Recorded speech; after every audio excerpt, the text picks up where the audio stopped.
The train screeched as it slowed into the small prairie town, the whistle echoing across the wide open fields. Dust swirled in the hot afternoon air, catching the sunlight in golden flecks. As the cars shuddered to a halt, passengers spilled out. Farmers carrying sacks, women clutching baskets, and children running to meet their waiting families. But one young woman stepped down onto the platform, with no one rushing to greet her. Clara tightened her grip on her single worn suitcase. The leather handle bit into her palm, but she barely felt it through the storm of emotions inside her. She adjusted her plain dress, the hem brushing the dusty planks beneath her boots, and lifted her chin though her heart pounded as if it wanted to escape her chest.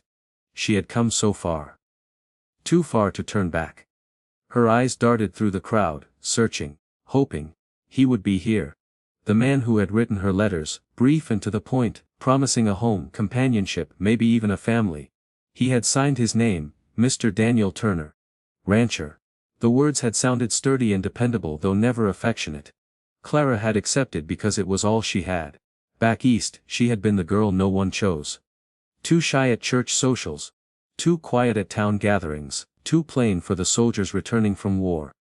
She had buried her parents young, worked as a seamstress, and lived in a rented attic where the walls sagged inward. The mail order ad had been her last flicker of hope. Now, standing in the blazing sun, she pressed the folded letter against her chest and whispered, almost in prayer, "Please, let him come." Minutes ticked by. Families embraced, wagons rattled away, the platform emptied. But no one called her name. No man in a wide, brimmed hat stepped forward. No rancher with kind eyes reached for her suitcase. She forced herself to stay still, though shame burned her cheeks. Each time another wagon rolled away, her heart sank deeper. By the time the last of the travelers had gone, Clara stood alone. Only the station master remained, stacking parcels by the door. A lump rose in her throat. Had he changed his mind? Had he looked at her photograph, an old, faded likeness, and decided she wasn't worth the trouble? Or worse, had he never meant to come at all? Her stomach churned with dread. She had spent the little money she had on this ticket. There was no going back east. No attic room waiting. No family to turn to. For the first time since she had answered the ad, Clara let the truth sink in. She was alone in a town where no one knew her name, unwanted once again. The hot prairie wind whipped strands of hair from her bonnet, stinging her eyes. She blinked hard. Not wanting tears to fall here, where strangers might see. She swallowed and lifted her suitcase, stepping away from the tracks. Across the street stood a small inn with peeling wet paint and a rocking chair swaying on the porch. The thought of asking for a room terrified her, she had so few coins left. Yet she had no choice. With trembling legs, she crossed the street, every step heavy with defeat. Inside, the inn smelled faintly of wood smoke and bread. The innkeeper, a plump woman with sharp eyes, looked her over but said nothing. Clara asked softly for the cheapest room, her voice nearly failing. When the key was placed in her hand, she felt as though she had just admitted failure to the whole world. Upstairs, in a small room with a creaking bed, in a single window overlooking the dusty street, Clara set her suitcase down. She sat at the edge of the bed, hands twisting in her lap. The silence pressed on her. This was not how she had imagined it. She had pictured stepping off the train into the arms of someone who needed her. A man who would at least be glad she had come. A chance at a family. Perhaps even children one day. Someone to call her mama. But the platform had been empty. Of course no one wanted you. She whispered to herself, the words slicing deeper because they felt so true. Her shoulders slumped. She stared at the ceiling, wondering what would become of her now. And yet, beneath the crushing weight of rejection, something stubborn stirred inside. She had survived worse. She had endured hunger, cold winters, and the aching loneliness of her attic room. She would endure this, too. Still, a single thought haunted her as she closed her eyes against the sting of tears. What if the letter had been nothing but a cruel trick? What if no one, anywhere, would ever want her? Little did she know, fate had already placed someone in this very town who needed her more than she could ever imagine. The prairie town had quieted by late afternoon. The stagecoach had left, the last train whistle had long since faded, and the sun drifted lower across the sky, turning the dust into a haze of gold. Clara sat near the window of her small rented room at the inn, staring down at the empty street. Her stomach rumbled faintly, reminding her that she had not eaten since the morning.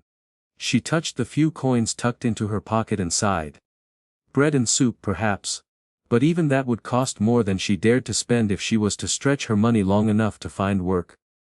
At last, she rose and tied her bonnet once more.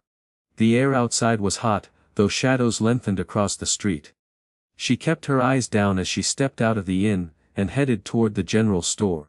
That was when he noticed her. Daniel Turner had been unloading sacks of grain from his wagon, outside the blacksmith's shop. He was a broad-shouldered man, sunburned from long days in the saddle. His shirt sleeves rolled to the elbows.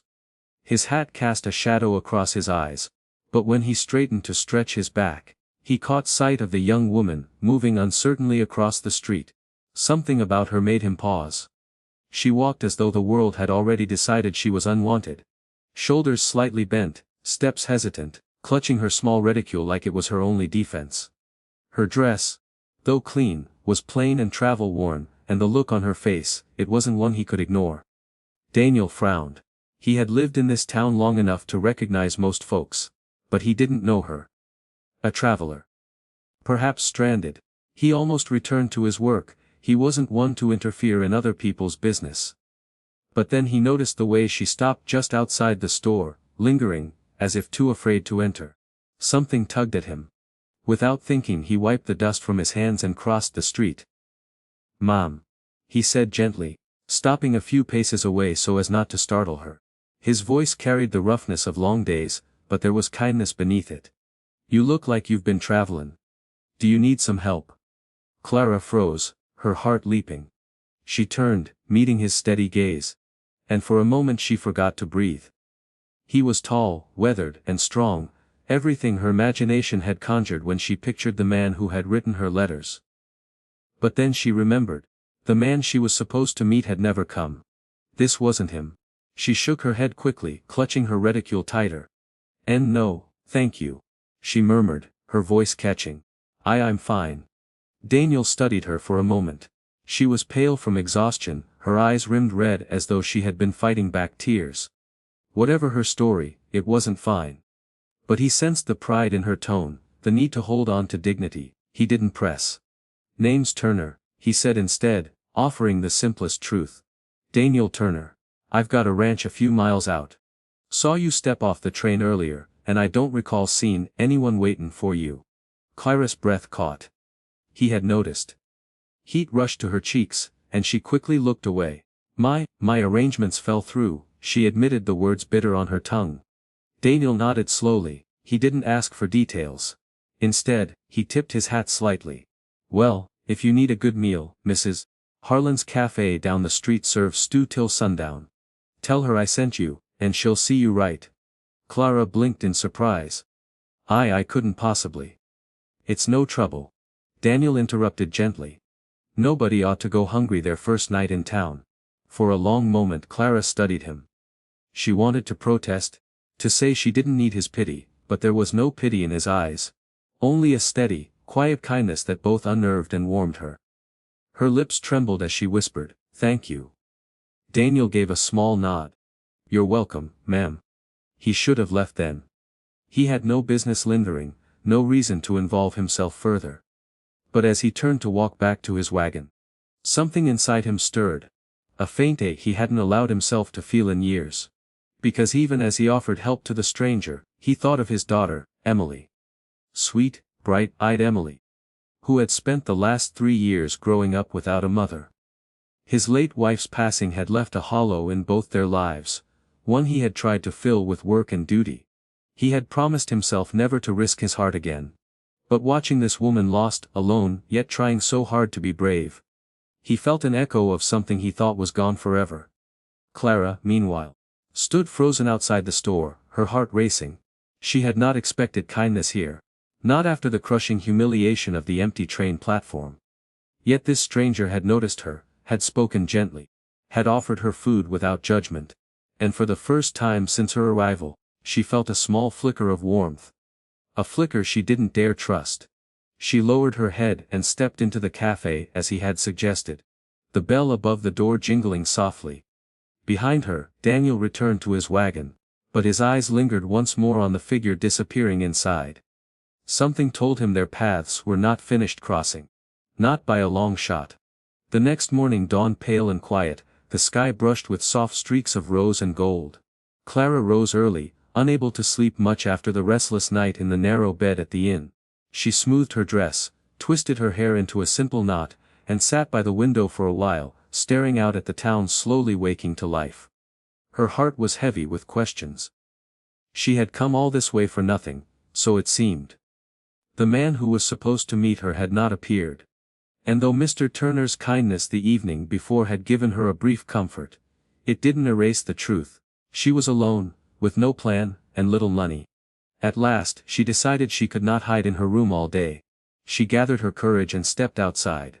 The street was already alive with activity. Wagons rattling. Children running, women carrying baskets from the general store. Clara moved quietly toward the cafe again, hoping to buy a roll of bread. She kept her eyes low, trying to appear invisible. But someone saw her. From across the street, a small figure with golden brown curls peeked around the post of a hitching rail. Wide hazel eyes lit with curiosity. A little girl, no more than 6 or 7, stood clutching a rag doll with a faded dress. She whispered something to the doll, then glanced back at the woman she had never seen before. Clara slowed, sensing the gaze. The girl's eyes were open, searching. Not shy in the way most children looked at strangers. Something about that gaze held Clara still. And then, in a flutter of courage, the little girl skipped across the street. Her doll bobbed in her arm, her shoes tapping against the dusty ground until she stopped just in front of Clara. Clara blinked, surprised. "Oh, hello there," she said softly, her voice uncertain. The child tilted her head. She studied Clara with an intensity that made her chest ache. Then, with the innocence only children carried, she whispered, almost as if it were a secret, "Can you be my mommy?" The words pierced Clara's heart like sunlight breaking through clouds. She froze, staring down at the girl, her breath catching in her throat. Her hand flew to her lips, trembling.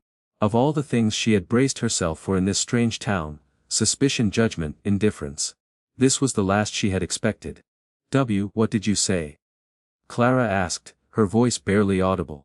The little girl looked up at her, eyes wide and hopeful, and repeated, a touch more boldly this time, "Can you be my mommy?" Tears stung Clara's eyes before she could stop them. No one had ever wanted her. Not in the way this child asked, so plainly, so sincerely. In all of her life of being overlooked, passed by, and left behind, she had never heard those words directed at her. She knelt slowly so she could meet the child at eye level, her hands trembling as they hovered near the girl's shoulders, but did not touch. "Sweetheart, why would you ask me that?" The girl hugged her doll tightly. "Because," she said, pausing as if searching for the right words. "Because you look kind. And I don't have a mommy." Clara's chest ached so deeply she thought she might break. A voice cut across the moment. Warm but edged with concern. "Emily." Clara turned her head and saw him, the mail from yesterday. Daniel Turner strode across the street, his long steps quick, his hat in hand. Relief flickered across his face when he reached the girl, though his brow furrowed as he gently placed a hand on her shoulder. "Emily, you can't run off like that without telling me where you're going," he said softly but firmly. Then he glanced up at Clara, and his expression shifted into something unreadable. Clara rose to her feet, her cheeks burning. She only came to speak to me. I meant no harm." Daniel's gaze softened. "I know," he said quietly. His eyes lingered on her face, then dropped briefly to the way her hand trembled as she tried to brush away a tear. Emily clutched her doll tighter and leaned against Clara's skirts, unwilling to let her go. "Papa," she said matter-of-factly. "I want her to be my mommy." The Daniel froze. The words, spoken with childish certainty, hit him harder than any blow could. His chest tightened, memories stirring, the hollow ache of his late wife's absence. The long nights when Emily cried, asking for someone who could not return. He had steeled himself against the thought of filling that place in their lives. Yet here was his daughter, clinging to this stranger as though she had already chosen. Clara's heart pounded so loudly she could hear it in her ears.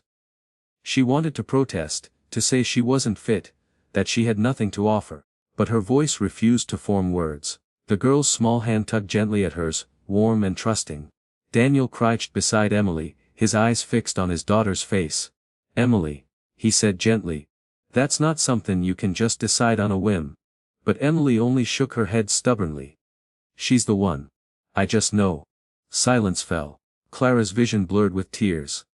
She wanted to pull away, to flee before the ache in her chest swallowed her whole, and yet, she couldn't move. Because for the first time, someone, this small, precious child, looked at her as if she were needed. As if she were wanted. Daniel finally looked at Clara again, and their eyes locked. But also a certainty in his gaze, yes. But also a flicker of something else. Something that made Clara's knees weak. And in that fragile moment, under the wide prairie sky, 3 lives brushed against fate in a way none of them could have foreseen. The sun had slipped lower in the sky, bathing the town in amber light. Shadows stretched long across the street. And the hum of the day had softened into the quieter rhythm of evening. Daniel Turner walked slowly beside Clara and Emily, his hat in his hands, as they made their way back toward the inn. He hadn't meant for the walk to happen. After Emily's bold declaration earlier, "She's the one, I just know," he had expected Clara to slip away, embarrassed, maybe even offended. But instead, she had lingered. Uncertain yet unwilling to pull free from Emily's hand. And Emily, stubborn as always, had clung to her as though afraid that letting go would mean losing something precious. Daniel glanced sidelong at Clara. Her bonnet shaded her face, but in the slanting light he could see the faint tracks of tears she had wiped away. Her eyes were downcast, her steps careful. As though every movement carried the weight of a decision too heavy for her slender shoulders. He cleared his throat. "I'm sorry if Emily startled you," he said gently. She don't mean no harm. She just speaks her heart plain as day." The Clara's lips curved in the faintest of smiles though it didn't quite reach her eyes. "Children often do," she murmured. Then, after a pause, she added, "It wasn't harm she did. Only something I wasn't expecting." Daniel nodded, unsure how to respond. He wanted to ask, "Why are you here? Who were you waiting for on that platform?" But he sensed the fragility in her silence, the way her pride held her together. So he kept his questions to himself. Emily broke the stillness, tugging at Clara's hand. "Will you stay for supper with us?" she asked brightly, as if it were the most natural thing in the world. "Papa makes good stew." "Well, sometimes." Daniel chuckled despite himself. "That's debatable," he said, casting his daughter a mock stern look. Clara's breath caught, her heart torn between yearning and fear. A part of her longed to say yes, to follow them home. To step into the warmth of a table where she belonged. But another part recoiled. She was nothing more than a woman abandoned at a train station, a mistake. A burden. How could she dare imagine a place at their table? I wouldn't want to impose," she said softly. Emily pouted, her little brows knitting together. "It's not imposing if I want you to come." Clara's throat tightened. She looked to Daniel, hoping he might gently explain to the child that things weren't so simple. But instead, she found his gaze steady on her, quiet and unreadable. "You wouldn't be imposing," he said at last, his voice low but certain. "Not at all." The words lingered between them, heavy with unspoken meaning. They reached the inn, and Clara paused at the steps. The glow from the window spilled across the street, warm but lonely. She tightened her grip on her reticule. "Thank you," she whispered, "for your kindness today, both of you." Emily squeezed her hand. "Will you promise to see us again?" Clara swallowed hard, her eyes glistening. She bent down, brushed a stray curl from Emily's forehead, and whispered, "If God allows." Emily's smile shone like sunlight. "Then I'll pray extra hard."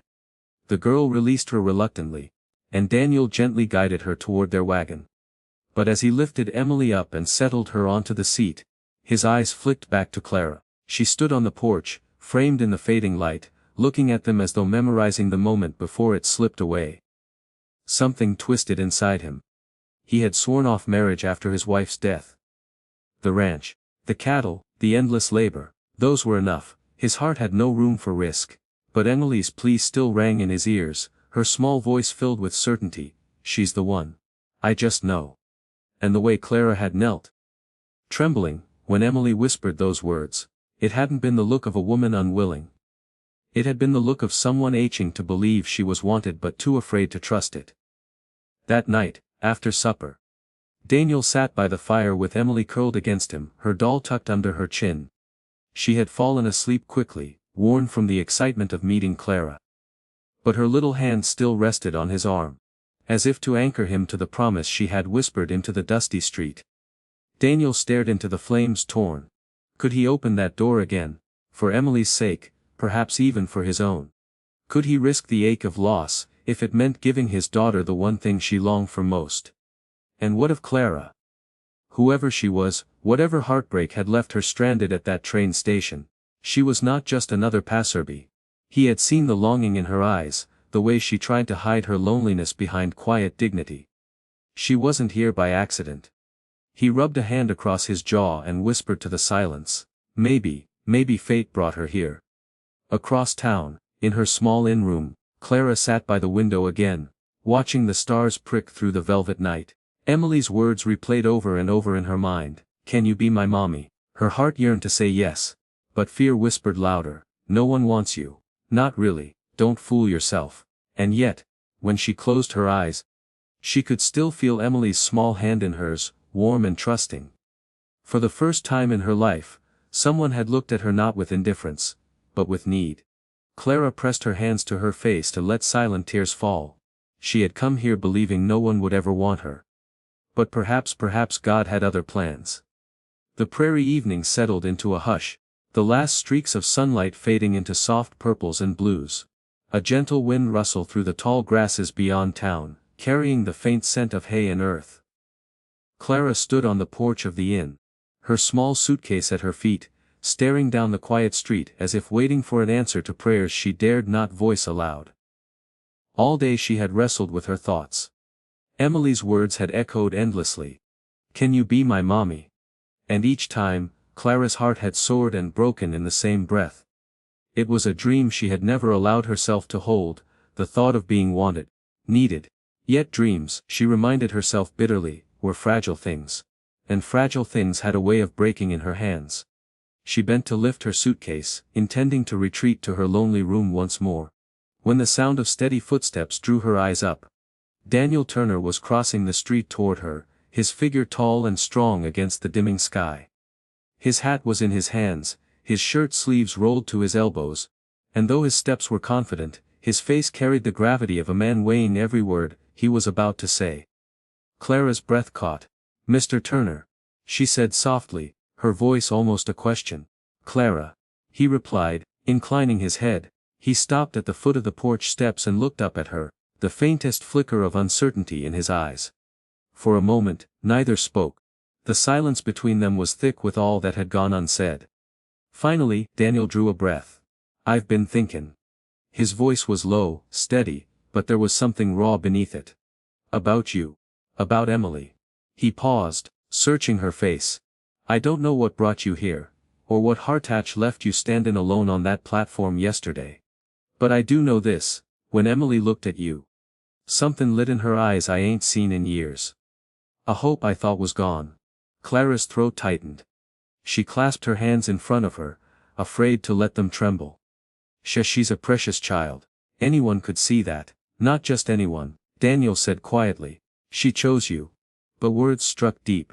Clara's lips parted, but no sound came. She wanted to believe him. To believe Emily's innocent heart had seen something in her worth choosing. But doubt clawed at her, whispering of past rejections, of letters unanswered, of a life spent on the edges. Daniel seemed to read the conflict in her eyes. He took one step up the porch, his gaze steady and earnest. "I'm not a man of fancy words. I can't promise riches or ease. What I can promise is honesty, a good home, and a little girl who already loves you more than you know." The Clara's breath shuddered out. Tears filled her eyes, but this time they did not sting with despair. They burned with something new. Hope. Trembling and bright. You would have me. A stranger. One who was not even wanted by the man she came here to meet." Daniel's jaw tightened, his voice firm. "That man was a fool, whoever he was. But me. I see you, Clara. And I reckon God don't make mistakes. Maybe he brought you here not for him, but for us." A small patter of feet interrupted, And Emily appeared at the doorway of the wagon across the street, her doll clutched in one hand. She had slipped out restless and unable to sleep, her eyes wide as they fell on Clara. "Papa," she called softly. Then, more urgently, "Did she say yes?" Clara's tears spilled freely now. She dropped to her knees on the porch, arms open. Emily rushed into them without hesitation, burying her face against Clara's shoulder, her little body trembling with joy. Clara held her tight, her heart breaking wide open. "Yes, sweetheart," she whispered into her curls, voice thick with emotion. "If you want me then yes. I'll be your mommy." Emily squealed with delight, clinging to her with all the fierceness of a child who had finally found what she longed for. "I prayed," she whispered breathlessly. "I prayed and prayed. And God sent you." And Clara's sobs turned into laughter through her tears. She kissed the top of the girl's head, feeling for the first time in her life that she was exactly where she belonged. Daniel stepped closer. His eyes glistening though his face remained composed. He laid a gentle hand on Clara's shoulder, his thumb brushing lightly against the fabric of her sleeve.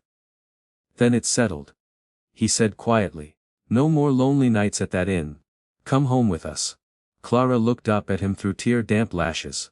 "Are you certain?" He held her gaze, steady and sure. "I've never been more certain."